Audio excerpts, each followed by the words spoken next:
Hey Gus, let's discuss everything everywhere all at once.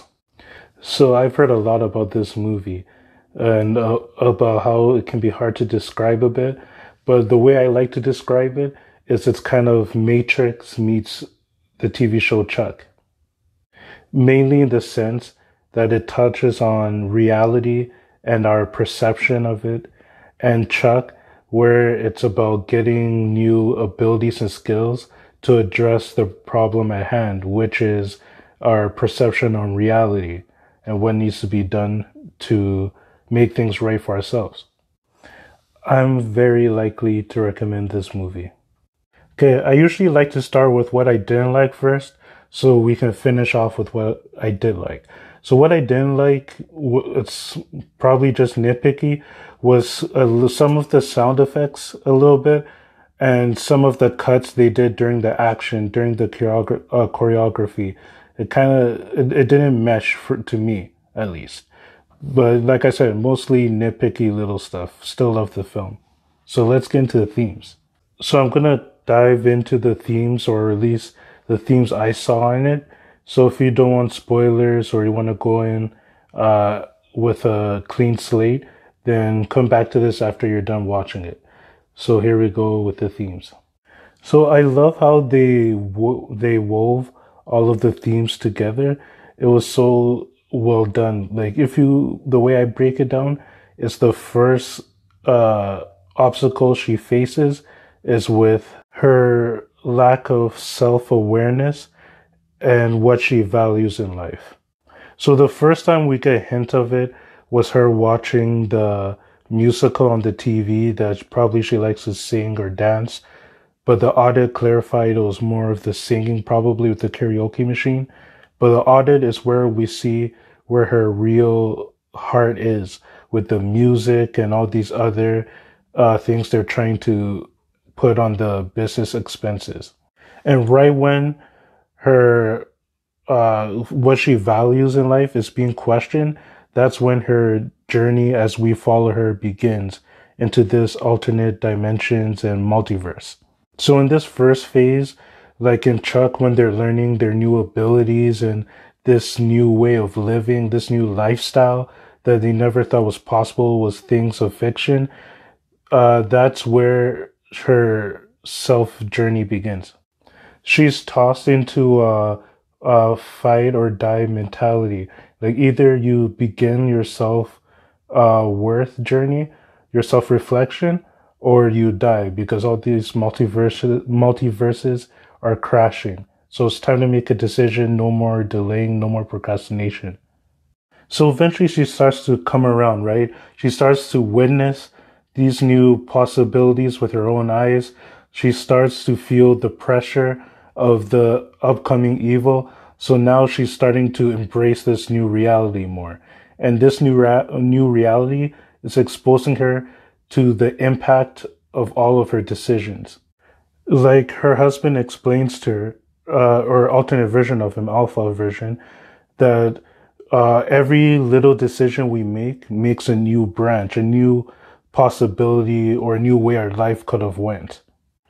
And it was one thing to hear it, but to actually to experience it once she had to teleport into these new mindsets, these other realities, and longing for staying in the reality she desired, which was being the action star, the creative side of her that's repressed at the moment.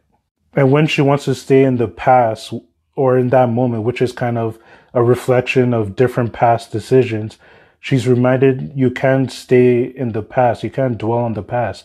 You have to push forward and stay with what you have now. Appreciate, have gratitude for what you have now. Understand the impact of all of your decisions and where it's led you. And to close this theme or commentary altogether, they point out that while you're ignoring your present life, dwelling on past decisions or past mistakes, your that decision not only impacts you, but it impacts your loved ones, your close circles.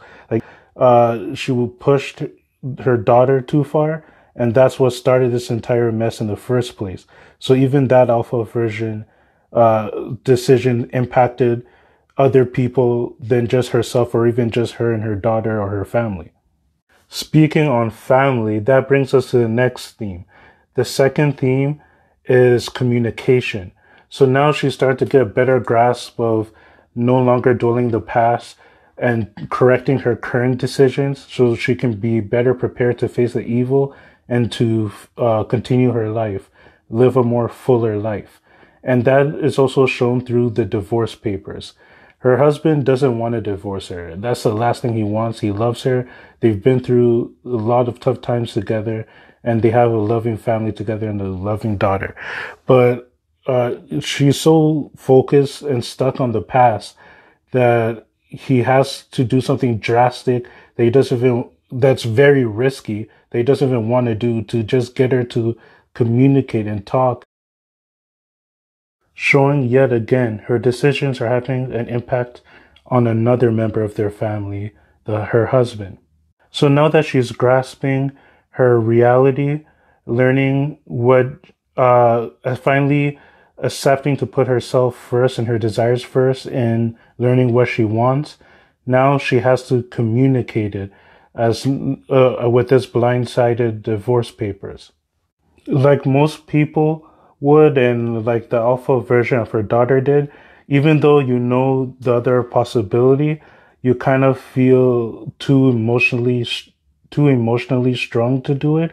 So you kind of go the opposite way, pushing everyone away rather than feeling dead inside and bringing everyone in to help revive yourself. But thankfully, after doing that for a bit and talking with alternate versions of her husband and all these experiences, she finally, and speaking with the alpha version of her daughter, she finally awakens and realizes what she was missing. That's not just what she wants, but what she should be grateful for, which was the love of her husband and her daughter for her, the little sacrifices that come with that. So now the third and final theme, which is taking action, controlling your reality, your situation. It's what we hear all the time when you travel on an airplane. In case the mask drop down, you put your own mask on first for the air pressure before helping someone else. So now she's finally received her own help, put her mask on. Now it's time for her to save her daughter, who is stuck in a dark place, trying to remove herself from existence. Just like how in her reality, the one we know of, her husband and daughter's love of her is what kept her afloat. She had to really push her love on the multiverse version of her daughter to help her see that she's loved, and there's another way that things can play out. There's another way her reality can pan out. So once she's able to accept all of these themes, she's able to fix her marriage. She's able to put her family back together in a sense, even though it wasn't fully broken, but it was basically there with her daughter. And now her reality becomes a place where she's comfortable calling home and remaining in and living out the rest of her life. So to sum up the theme and the journey we all experience, is the lesson is don't dwell on the past. Understand there's still things you can be grateful for in your present. And when you take control of that narrative and that understanding, you can improve your current situation and make your life better every day, or enjoy your life and be more grateful every day, from not dwelling the past, self-reflection, communication, and not just with others, but also yourself, and then actually taking action. So that's why I love this film and why I'm very likely to recommend it. So what did you think of Everything Everywhere All at Once? Did you love the costumes, the set designs, the different realities? Let me know in the comments. Take care.